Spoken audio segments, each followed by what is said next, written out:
This episode covers the subject of child abuse, so listener discretion is strongly advised. This case was suggested by a listener who came across Scottish Murders by accident when she was having an argument with Alexa. Thanks Moira Hamilton for listening and for the case suggestion. This case is sadly officially an unsolved case, but unofficially many believe they now know the truth, which really only began to unravel on a cold, wintry evening in a bedroom in a house in Bells Hill, about 13 miles or 20 kilometres from Glasgow, on the 7th of February 1992, following a tense but long overdue confrontation between two estranged family members, which led to the shocking revelation regarding a 35-year-old missing person case, a revelation that would tear one family apart but bring hope and some answers to another. Let's see. No.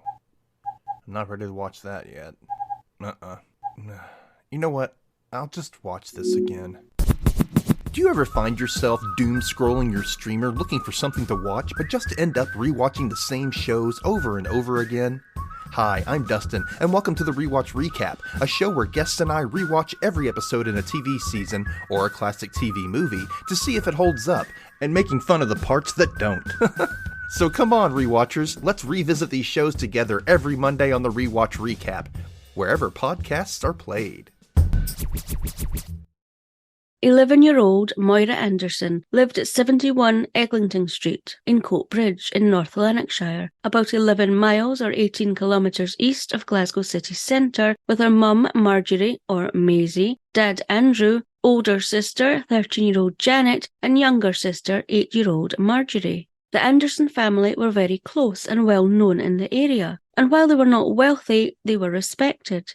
According to the book Where There Is Evil by Sandra Brown, 11-year-old Moira was a tomboy who had straight, fair hair that framed her pretty, impish face. She had intelligent blue eyes, a bubbly personality with an answer for everything, and was just full of life. While Moira and her older sister were very similar in appearance, and people often got the two girls mixed up, they both had very different personalities and interests, with Moira loving a game of marbles, going swimming, and to the theatre to watch films, and also accompanying her dad Andrew to football matches. But she didn't have time for dolls or playing skipping. To earn pocket money, Moira would deliver milk in the area every morning, as well as carry out odd jobs for her neighbours and mother. Janet, Moira and Marjorie were very close, with Janet being very protective of her younger sisters.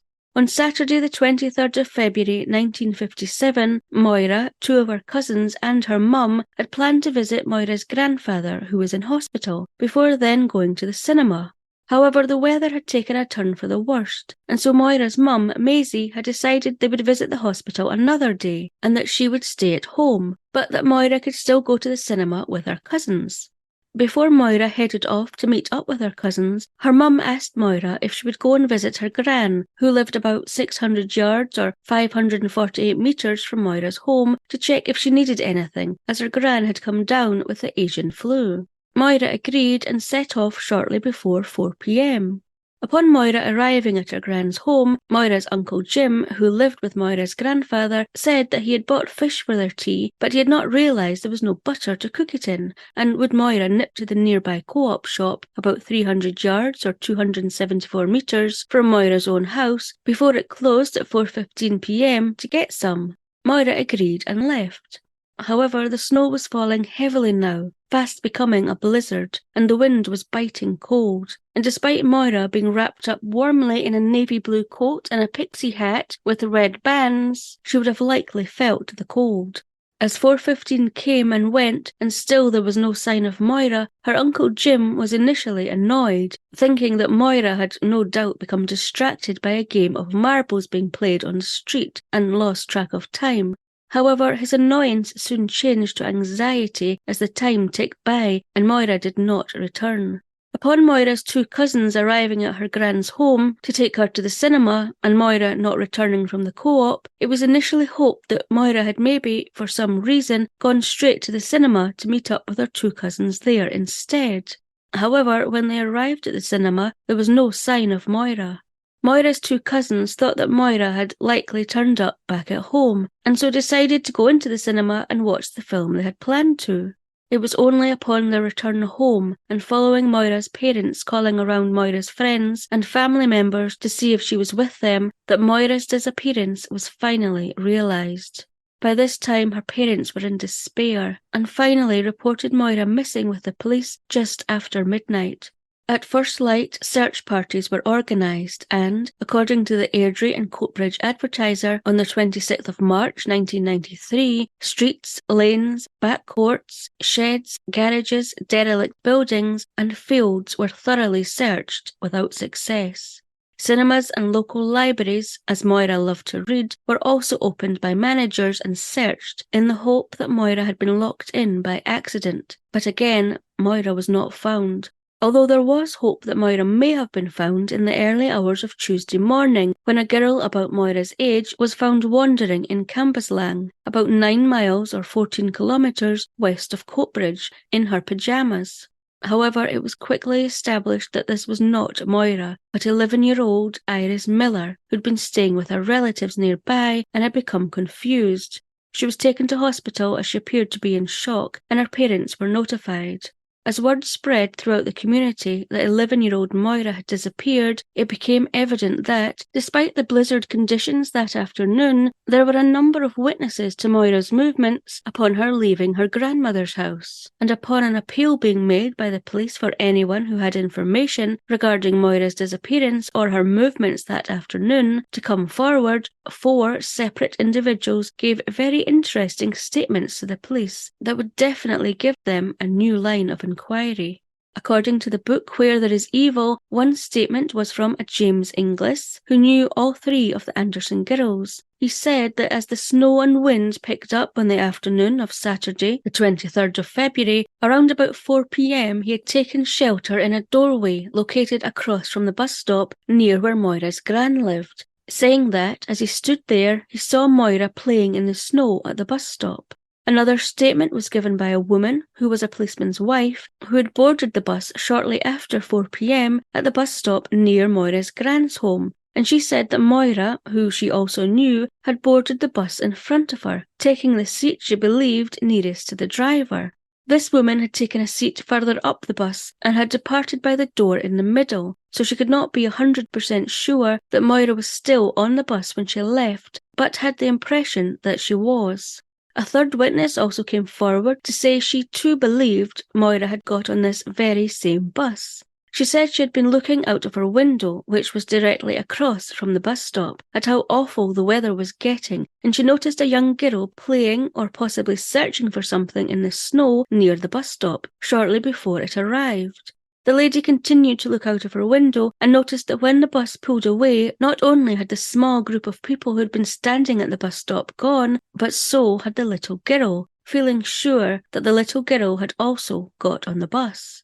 A fourth statement was made, again by a policeman's wife, who was on the bus already when it stopped near Moira's gran's house to pick up passengers, and she said she saw Moira get on the bus and that she and Moira had exchanged a smile before Moira sat in the seat at the front beside the driver and began talking to him. These 4 people were not the only ones who had seen Moira the very afternoon she disappeared. Others, too, had a story to tell. So it would appear that Moira had most definitely got on the bus that went straight past her home.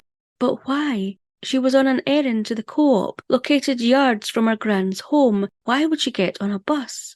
Did she even go to the co-op? Well, the staff at the co-op, who knew Moira, said she had not come to their shop on the Saturday afternoon. They were asked if they had perhaps closed early, and when Moira realised this, that was when she had decided to get on a bus and go into town to carry out the errand instead. But the staff insisted that no, they had not closed early that afternoon. They would still have been open had Moira made it to the shop.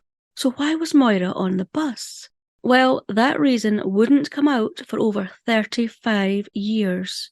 Something else that the public wasn't made aware of until about 35 years after Moira went missing was the fact she had even been on a bus. Up until that point, everyone had assumed that she had just disappeared into thin air that afternoon in the blizzard.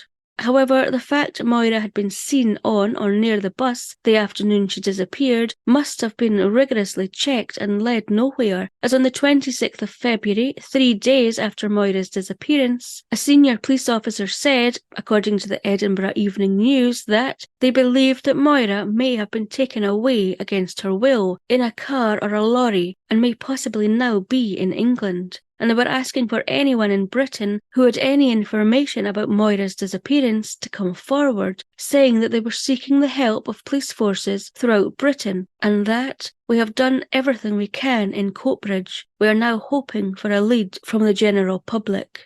Police received a lot of supposed sightings of Moira after this, from her being seen at a fun fair in Glasgow, to her being forced into a van near Coatbridge, to being seen in Doncaster in England, and being sighted in other parts of Scotland, which upon all sightings being checked, turned out not to have been Moira, and led nowhere but a dead end. As the days and weeks passed and there was still no sign of Moira, suspicion began to fall on Moira's family. Her uncle Jim, who had sent Moira on the errand, was questioned repeatedly by the police, as far as anyone knew, he was the last person to see her alive. It says in the book Where There Is Evil that whispers followed him around for many years, blighting his life. There was also speculation about whether Moira's mum and dad could have been involved in Moira's disappearance, with Andrew, Moira's dad, being conscious of the ever-present suspicious looks about his involvement, for the simple reason that he was Moira's dad, and false rumours circulated that Moira's mum, Maisie, would punish Moira, and that perhaps a family argument had gone too far. The police did look into these rumours, and went as far as searching not only Moira's home in Coatbridge, but also her parents' small holiday cabin in the countryside, but nothing untoward was found. A few days after Moira went missing, the grandfather that she, her cousins and Moira's mum were going to visit in the hospital, which was cancelled due to the blizzard, sadly passed away.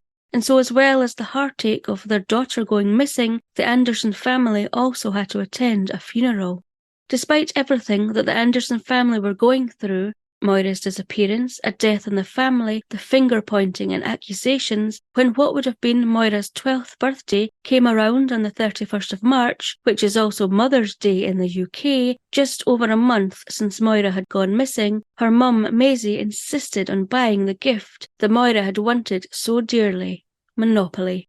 She said to newspapers that she was not yet giving up hope on her daughter being found, and that she believed Moira must have been taken against her will, as she would never speak to strangers, with Moira's dad Andrew backing this up by saying that he believed Moira had been taken away by someone in a car.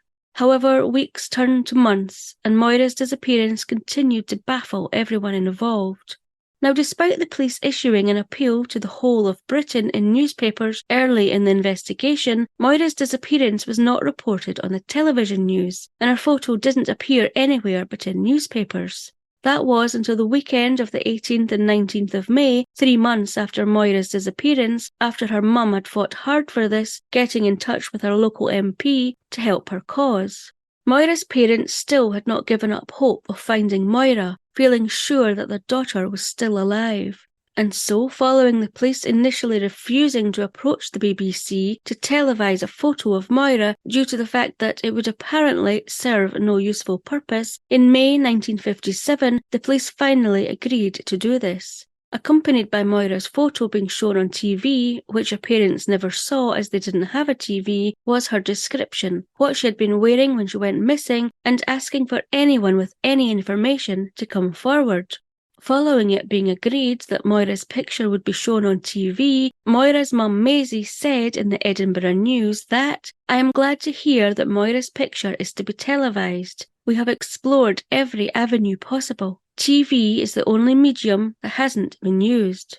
My husband and I both feel that Moira is alive somewhere," saying that they had to know one way or another what had happened to Moira. Sadly though, nothing came of Moira's picture being televised. The missing person inquiry ground to a halt, and people began to forget.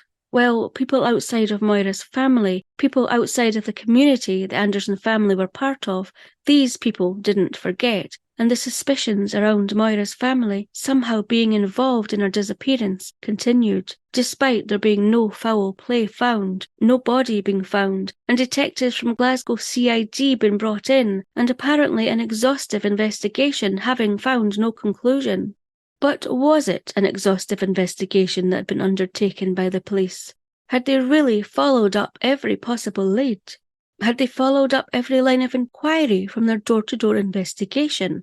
No, they hadn't, because a door-to-door inquiry had not taken place, with the police apparently believing that if anyone had information, then they would come forward to the police. Sadly, this did not happen, and all the tidbits and pieces of information that people may have had were lost. Many in the community were initially surprised that the police had not come calling, but then they believed that what they had to say obviously hadn't been important, and the police must have had other, better lines of inquiry to follow up. But what about the 4 witnesses who had seen Moira either playing near or getting on the bus and sitting near the driver? What had the driver said when he was interviewed? Well, he said nothing, because he never was interviewed. An officer apparently went to Baxter's bus depot and asked someone there, it's not known who, as the police officer didn't deem it necessary to record who he had spoken to, and asked them if they had seen Moira on their bus that day, to which they had apparently replied no. And that was it. That was the full extent of that line of inquiry, preferring to televise an appeal to the wider country instead of following up on a credible lead witnessed by 4 independent people, 2 of which were the wives of police officers. Why was this? And who had the driver of the bus been whom Moira had apparently been seen speaking to? Life was tough for the Anderson family following Moira's disappearance. Her parents had to endure the awful rumours and finger-pointing of their potential involvement in Moira's disappearance. Rumours that they had been overly hard with Moira and would punish her more than their other daughters because she was wayward. Rumours that Moira had ran away to get away from her parents. Rumours that she had ran away to London and had become a prostitute.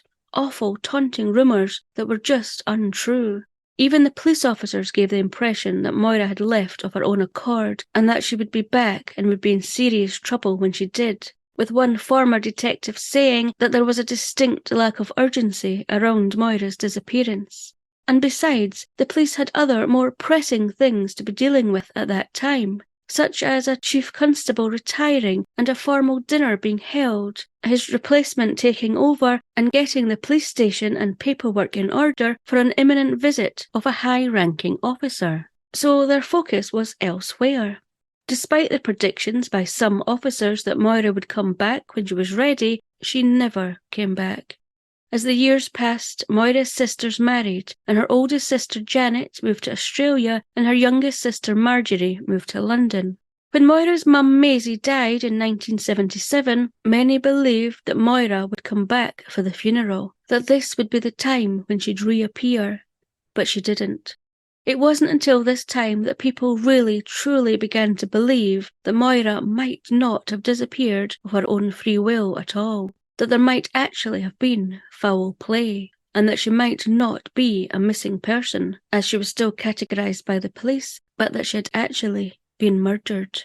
However, nobody appeared to think at this time that maybe if they had come forward with the information they had, either about the day of Moira's disappearance, or of information they had about someone who had been living in the community at the time who potentially could have harmed Moira, then maybe there could be a reinvestigation into Moira's disappearance. This is the story I was researching at the time I saw the talk at CrimeCon by Stop the Killing hosts Sarah and Catherine. I spoke to Catherine Schweit in a recent episode where she said that if you see or hear anything suspicious or see something out of place, report it. Just report it, as it could be the final piece of the puzzle that is needed to break a case and stop a killing. And this resonated with me so much because of what I'm about to tell you next and in part 2. Nobody, least of all Sandra Brown, who had been 8 years old and living streets away from where Moira's family did when she disappeared, and who remembered Moira's disappearance, would have thought that in 1992, 35 years after Moira's disappearance, after a long overdue, strained conversation, that Sandra would be the one that could help provide some answers to Moira's family. while at the same time revealing a very dark and shocking secret about her own family. A lot of the information I got for the next part of the story was from the book Where There Is Evil, written by Sandra Brown. Sandra Gartshaw lived a few streets away from Moira's family in Coatbridge, and she knew Moira by sight. She had been 8 years old when Moira disappeared. At the time of Moira's disappearance, Sandra lived with her mum, Mary, dad, Alex, or Sandy, and her 2 younger brothers, Norman and Ian. Sandra describes in detail in her book exactly what her childhood was like, so if you would like to know more, I'd highly recommend having a read of Where There Is Evil. Initially, Sandra felt like she was the apple of her dad's eye, that he fiercely protected her, feeling this was due to the fact that her mother had sadly suffered numerous miscarriages, and so when Sandra came along, she was extra special to her parents. Both of her parents worked, her dad for the bakery before changing jobs, and her mum cleaning, and they brought in a decent wage, and so her dad, Alex, decided to buy a family car, which was a big deal for the family as no one else in the street had one, and so attracted a lot of attention. While Alex would take the family on trips in the car to the seaside, he was also just as happy to take Sandra and her friends for trips too. However, it was on one of these trips with Sandra and her friends that Sandra began to realise that there was something seriously wrong. But being only a child, she had no idea just how wrong.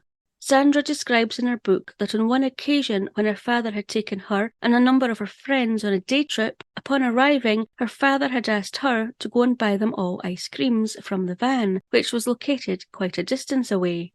However, when she returned to the car, with the ice cream dripping down her hands, she found her dad's car to be locked and the windows steamed up. As she peered into the car, she also noticed clothing lying discarded, before her dad then jumped out of the car laughing, and Sandra's friends followed behind him. This would not be the only unsettling incident that Sandra would experience with her father. She also described on another occasion, as she sat in the front passenger seat of her dad's car, he turned to her and began to tickle her under her armpits, before then turning to her friends in the back of the car and tickling them, although Sandra noticed with concern and discomfort that he didn't tickle them under their armpits, but instead pulled at their knickers and grabbed at their chest. Sandra turned away, knowing in her heart something just didn't feel right, and Sandra's feelings for her dad began to change, and so too did his temperament. Sandra no longer felt able to run unabashedly to her father for hugs and tickles, which changed his attention towards Sandra, and he started to become violent. He would regularly beat Sandra with his belt, ensuring to use the brass buckle, and always in places that would not show, as well as holding a spoon from his hot tea against her skin, both of which gave him great pleasure, and Sandra tried her hardest to stay out of his way. One day, her mother asked her to take her father sandwiches at work for his lunch, and when Sandra got there, she came across her dad in a compromising position with one of his colleagues. He was so angry and shouted at her to get out. She ran to the house of one of her relatives who lived nearby to tell them what had happened, so upset that her dad would tell her mum and her mum would be angry at her. The relative calmed Sandra down and told her that would not happen, and if she went back to see her dad, he would likely be happy to see her, which he was. Perhaps fearing that Sandra would tell her mother what she had seen, her dad began to treat her mother a lot better, for a while. One weekend, he arranged for Sandra, her 2 younger brothers, and her mother to go to the pictures to see The Wizard of Oz. However, shortly after arriving at the cinema, much to Sandra's dismay, her 2 younger brothers began to scream the place down, and so they had to leave. However, Sandra's dad had promised them fish and chips for their tea, so they merrily made their way home. Upon arriving home, Sandra threw open the kitchen door and skipped into the living room, only to be met with her father on the couch with a neighbour's 2-year-old child, half-dressed and looking bewildered. Sandra's mother was shocked, and a quarrel ensued between her mum and dad. Not long after this, Sandra's dad announced that it was time he started going out more on an evening with his wife, and so he arranged for a colleague's 13-year-old sister called Betty to babysit Sandra and her 2 brothers on numerous occasions, and every time Sandra's dad would insist on driving Betty back home, alone. It was around this time when the friends Sandra had who would come to her house to play, as well as go on trips in the family car, told her that they were no longer allowed to come to her house or go on any more trips in the car, and these friends began to drift out of Sandra's life. And so Sandra spent more and more time in the house, getting lost in reading books she loved, which greatly annoyed her father, who regularly would shout at her to get out and play. Sandra continued to do her best to ignore him, eventually asking that a lock be put on her door so she could have a sanctuary.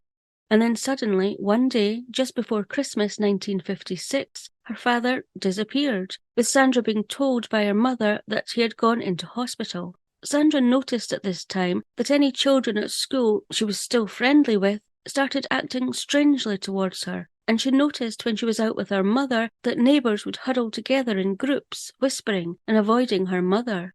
Her dad reappeared again briefly in January 1957, in time for Sandra's 8th birthday, before disappearing again in April 1957 after Moira Anderson had disappeared in February, and Sandra was told he would be gone for a long time. In fact, it would be about 18 months before her father reappeared in January 1959, just before Sandra's 10th birthday, and the verbal and physical abuse towards Sandra started again.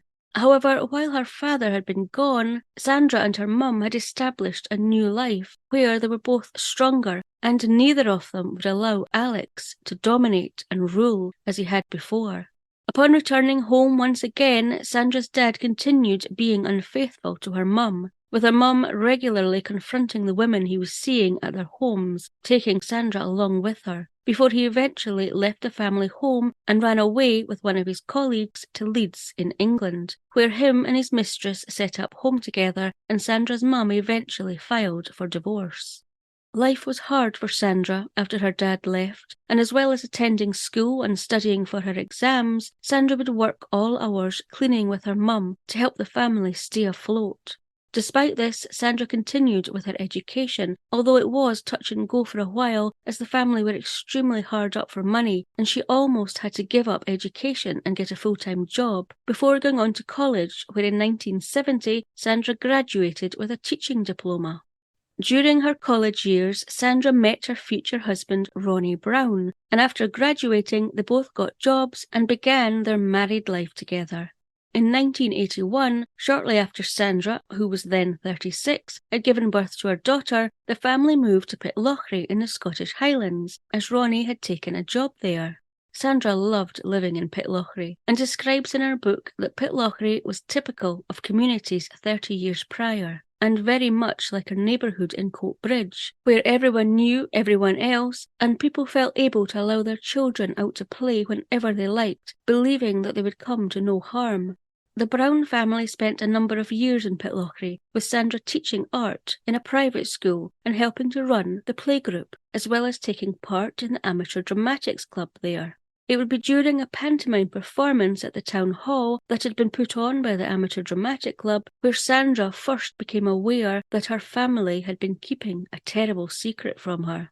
A former neighbour of Sandra's family in Coatbridge also was at the same pantomime as Sandra, and having immediately recognised Sandra after the performance, she approached her to say hello. The pair chatted briefly about the neighbourhood and memories growing up, before this woman then went on to drop a bombshell. She began to make Sandra feel uncomfortable when she mentioned that she remembered Sandra's dad too, saying, according to Where There Is Evil, "I remember your dad particularly well. Big, tall, handsome bus driver with dark hair, right?" Before Sandra could reply, the woman carried on. "He'd a wee black car, hadn't he? And he was a great one for the ladies. But I always felt sorry about what happened to him, you know." Sandra didn't know, and so she smiled politely and shook her head. The woman went on to tell Sandra, as they stood in the Pitlochry town hall after the children's pantomime, that between 1957 and 1959, her father had been in prison for raping Sandra and her brother's 13-year-old babysitter, Betty. Sandra was in shock, but she remembered back to this time, when she would have been about 8 years old, and how her father had disappeared for an extended period of time, and her being told that he was in hospital. No, this couldn't be true. Her mother wouldn't have kept something so important from her all these years, would she? Sandra confronted her mother and her fears were confirmed, with her mum defending herself for never having told Sandra by saying that she was only trying to protect her. Despite Sandra being in shock at this news and having been kept in the dark for so long, what her mother said next shook her. Her mother told her that it hadn't been rape anyway, as the 13-year-old girl was very promiscuous and was always around the bus drivers. It just happened to have been Sandra's dad who had got caught, ending by saying she was a wee tart. Sandra couldn't believe what she was hearing. Her mother was actually defending her father, was trying to excuse the actions of a 36-year-old man against a 13-year-old girl, a man who had run away with his mistress after cheating on his wife. But despite Sandra stating this to her mother wouldn't hear it. Realising she would get no more information from her mother, Sandra turned to her father's mum to see if she would provide more details. But her granny Jenny told her that it was such a long time ago now and she hated talking about it. She did say, though, that after their son Alex was arrested and found guilty of this awful crime, it changed her husband, Alex's dad, and that he never was the same person again, saying that Alex's dad never harmed a soul, but he always said your daddy killed, before she stopped suddenly, shocked by what she was about to say, before ending by saying she meant he basically killed all the love his dad had for him when he was arrested for that awful crime.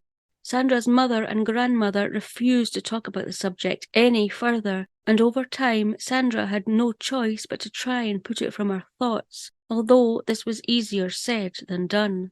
However, Sandra was able to carry on with her life, and Sandra and Ronnie got other jobs, and the Brown family, being Ronnie, Sandra and their 2 children, Lauren and Ross, eventually moved to Edinburgh, and Sandra's thoughts were taken up with her husband, her children and her career. That was until February 1992, when Sandra's thoughts going forward would involve terrible, long-held family secrets.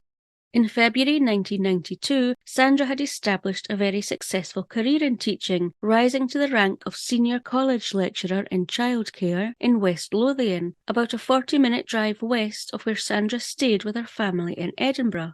For the first week in February, Sandra had been attending a management course, which included assertiveness training for her role, and everyone there had found it quite an emotional week. On the last day of the course, already being drained from the training, Sandra received an early morning phone call from her husband, telling her that her granny Jenny, who had been admitted to hospital earlier in the week, had sadly passed away.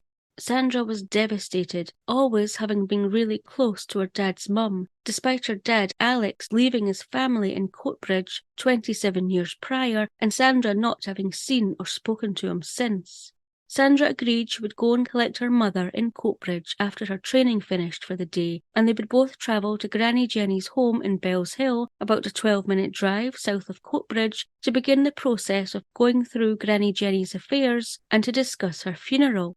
Later that afternoon, as Sandra's mum Mary got into Sandra's car and they began the short journey to Granny Jenny's home, Sandra's mum turned to Sandra and told her that she should know that her father had arrived that afternoon from Leeds and was staying at Granny Jenny's house. Sandra initially was shocked. Was this really the right time to be seeing her father after 27 years? However, that very morning, Sandra had taken part in an assertiveness role-playing exercise, which had been about what she would say to her father if and when she saw him. And so yes, she was ready. She knew exactly what she was going to say to him. She just wasn't expecting to hear what he said in reply.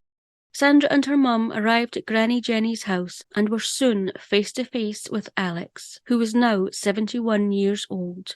An uncomfortable silence enveloped everyone, and so Sandra took this opportunity to say to her father that she would like to speak to him, with him suggesting that the conversation take place in Granny Jenny's bedroom for a bit of privacy.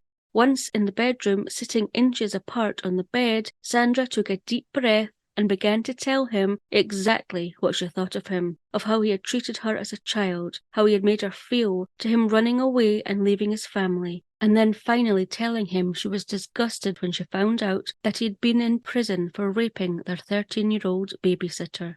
Sandra said that her father appeared shocked by her outburst, and when she had finished, he began to make excuses for his behaviour, saying that his mother had always loved his brother more and that nobody ever gave him a chance. But Sandra was having none of it, shouting at him that this was a lie. He had had chance after chance from her mother. He agreed that yes, Sandra's mum had given him chances, as had his own mum, but he went on to say that his father never could forgive him.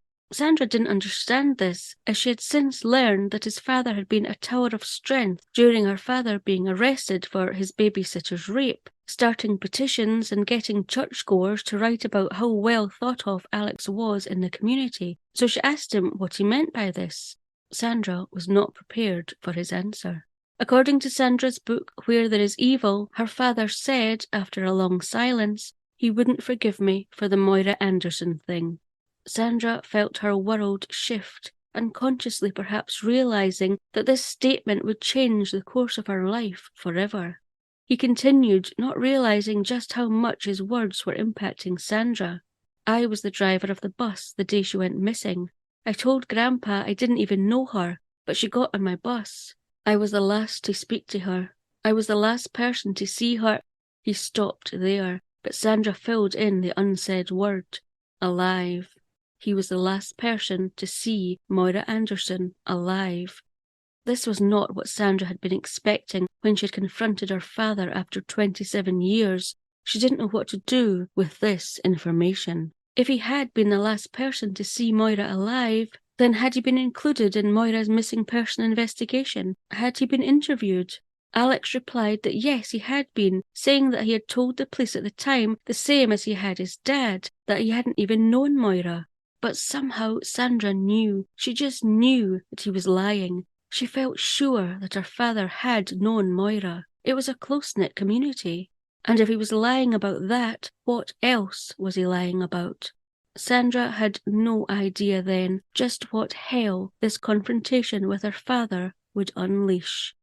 That's the end of part 1, and believe me, this story has only just begun.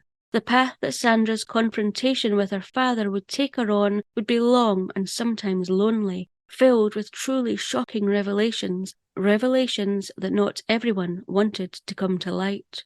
But would these revelations lead to Moira Anderson finally receiving justice? Join us next time for part 2 to find this out and so much more. And just before I go, I'd like to give a quick shout out to another new Patreon member. Thank you so much to Lady of Innerwick Castle for your support. We really appreciate you.